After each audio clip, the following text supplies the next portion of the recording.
16 ஆண்டுகளுக்கு பிறகு மீண்டும் ரீ என்ட்ரி கொடுக்கும் நடிகை யாருன்னு கேட்டா ஆச்சரியப்படுவீங்க. மாமன்னன் படத்துல நடிக்கும் உதயநிதி ஸ்டாலின் இந்த படத்துக்கு அப்புறம் என்ன பண்ண போறாருங்கிறது தெரியுமா? பிரபல தயாரிப்பாளர் ஞானவேல் ராஜா மீது சிவகார்த்திகேயன் ஏன் வழக்கு போட்டிருக்கிறாருங்கிறது தெரியுமா?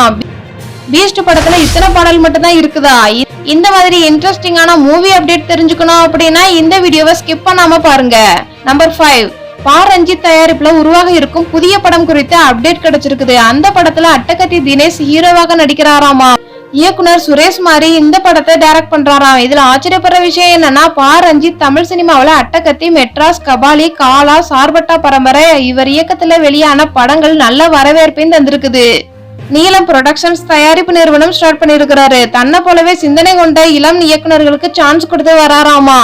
குறிப்பாக அவர் தயாரிப்புல வெளியான பரியேறும் பெருமாள், இரண்டாம் உலக போரின் கடைசி குண்டு, குதிரைவால் உள்ளிட்ட படங்கள் விமர்சன ரீதியாகவும் வசூல் ரீதியாகவும் நல்ல வரவேற்பை தந்திருக்குது.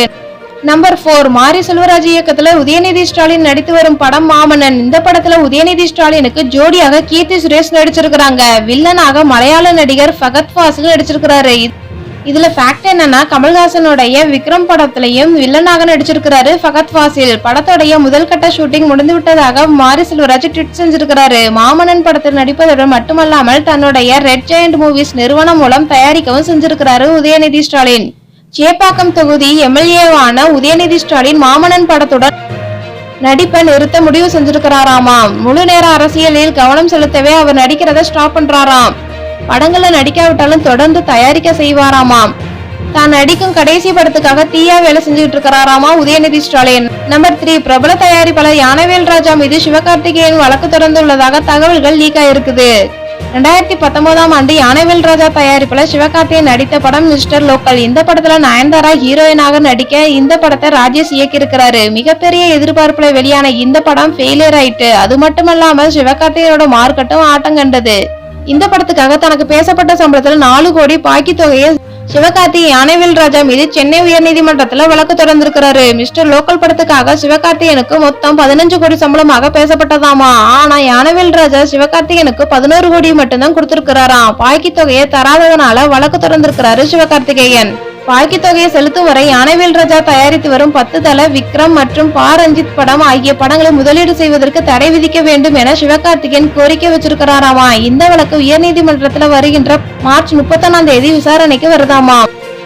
நம்பர் 2, பீஸ்ட் படம் வரும் ஏப்ரல் 13ஆம் தேதி வெளியாக போகுதுன்னு நம்ம எல்லாருக்குமே தெரியும். ஆனா பீஸ்ட் படத்தோட டீசர், ட்ரெய்லர், ப்ரோமோ என இதுவரைக்கும் எதுவுமே வெளியாகல. ஆடியோ லான்ச் பிரமாண்டமாக நடத்தப்படும் தகவல்கள் வெளியான நிலையில் ஒரு சில அரசியல் காரணமாக இந்த ஈவெண்ட்டையும் ஸ்டாப் பண்ணியிருக்கிறாங்க. பீஸ்ட் படம் குறித்து தகவல் ஒண்ணு வெளிவந்திருக்குது. அது என்ன அப்படின்னு பார்த்தோம் அப்படின்னா, பீஸ்ட் படத்துல 2 பாடல் தான் வந்திருக்காமா. இந்த படத்தோட டியூரேஷன் பார்த்தோம் அப்படின்னா 2 hours 35 minutes உள்ள படத்துல நடுவுல ஒரு பாடலும் எண்டு கார்டுல இன்னொரு பாடலும் இடம்பெற்றிருக்குதாமா. அரபிக்குத்து பாடல் இந்த படத்தோட நடுப்பகுதியிலையும், ஜாலியோ ஜிம்கானா பாடல் எண்டுலையும் இடம்பெற்றுள்ளதாக சொல்றாங்க. தமிழ் சினிமாவில நல்ல டான்ஸ் ஆட நடிகர்ல முக்கியமானவர் விஜய். எப்படிப்பட்ட டஃப்பான ஸ்டெப்பாக இருந்தாலுமே அசால்ட்டாக டான்ஸ் ஆடி கொடுத்துருவாரு. அப்படிப்பட்ட நடிகருடைய படத்துல வெறும் 2 பாடல்கள் தான் இடம்பெற்றுள்ளதாக வெளியாகி இருக்குது. நம்பர் 1, டைரக்டர் PS மித்ரன் தான் சர்தார் படத்தை இயக்குறாரு. இந்த படத்துல கார்த்திக் டபுள் ரோல்ல நடிச்சிருக்காங்களாமா. சிறுத்தை படத்துக்கு பிறகு இந்த படத்துல தான் கார்த்திக் டபுள் ரோல்ல நடிச்சிருக்காரு. படத்துல கார்த்திக்கு ஜோடியாக ராசிகனா நடிச்சிருக்காங்களாமா. இவர்களுடன் ரஜிஷா விஜயன் இந்த படத்துல முக்கிய கேரக்டர்ல நடிச்சிருக்காங்களாமா. பிரின்ஸ் பிக்சர்ஸ் பேனர்ல லக்ஷ்மண் குமார் இந்த படத்தை தயாரிச்சிருக்காரு. ஜிவி பிரகாஷ் இந்த படத்திற்கு இசையமைச்சிருக்காரு. இந்த படம் கிரைம் த்ரில்லர் படமாக உருவாகி வருதாமா. அது மட்டும் இல்லாம இதுல ஆச்சரியப்படுற விஷயம் என்னன்னா, 16 வருஷத்துக்கு பிறகு லைலா மீண்டும் தமிழ் சினிமாவோட ரீ என்ட்ரி கொடுக்க தகவல் தற்போது சோசியல் மீடியாவில் ரொம்பவே வைரல் ஆகி வருது. அதுவும் கார்த்திக் நடிப்புல உருவாகி வரும் சர்தார் படத்துல முக்கிய கதாபாத்திரத்துல நடிச்சிருக்காங்களாமா. இதுல ஃபேக்ட் என்னன்னா, ஆரம்பத்துல இந்த கதாபாத்திரத்துல நடிக்கிறதுக்காக சிம்ரன் தான் அப்ரோச் பண்ணியிருந்திருக்காங்க. சிம்ரனால ஒரு சில காரணத்தினால நடிக்க முடியாததுனால இந்த கேரக்டர்ல லைலா நடிக்க ஒத்துக்கிட்டாங்களாமா. இந்த வீடியோ உங்களுக்கு பிடிச்சிருச்சுன்னா லைக் பண்ணி, கமெண்ட் பண்ணி, ஷேர் பண்ணுங்க. இந்த மாதிரி இன்ட்ரெஸ்டிங்கான மூவி அப்டேட்ஸ் தெரிஞ்சுக்கணும் அப்படின்னா நம்மளோட சேனலை மறக்காம சப்ஸ்கிரைப் பண்ணி அதுக்கு பக்கத்துல இருக்கிற பெல் ஐகானை கிளிக் பண்ணுங்க. இந்த மாதிரி இன்ட்ரெஸ்டிங்கான வீடியோடன் சந்திக்கின்றேன். டாடா, பை.